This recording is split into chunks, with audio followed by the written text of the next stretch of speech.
بسم اللہ الرحمن الرحیم۔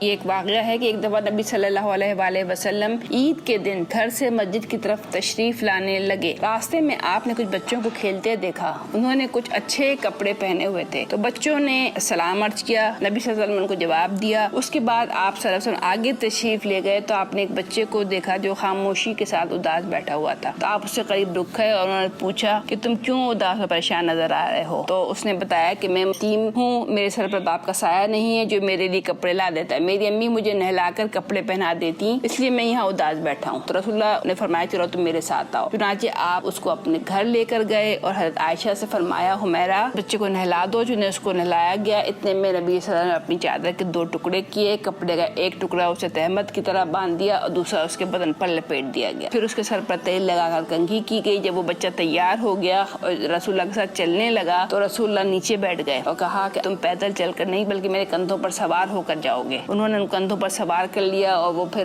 گلی میں تشریف لائے رسول اللہ۔ جب بچوں نے یہ معاملہ دیکھا تو وہ سوچنے لگے کاش ہم بھی یتیم ہوتے تو آج ہم بھی رسول اللہ کے کندھوں پر سوار ہو کر جا رہے ہوتے۔ اب جب نبی صلی اللہ علیہ وسلم جب مسجد میں تشریف لائے تو آپ صلی اللہ علیہ وسلم منبر پر بیٹھ گئے تو بچہ نیچے بیٹھنے لگا، لیکن نبی کریم نے اسے اشارہ کر کے فرمایا کہ آج تم زمین پر نہیں بیٹھو گے۔ چنانچہ آپ نے اس بچے کو اپنے ساتھ منبر پر بٹھایا، پھر اس کے سر پر ہاتھ رکھ کر ارشاد فرمایا کہ جو شخص یتیم کی کفالت کرے گا اور محبت و شفقت کی وجہ سے اس کے سر پر ہاتھ پھیرے گا، اس کے ہاتھ کے نیچے جتنے بال آئیں گے اللہ تعالیٰ اس کے نامہ اعمال میں اتنی نیکیاں لکھ دے گا۔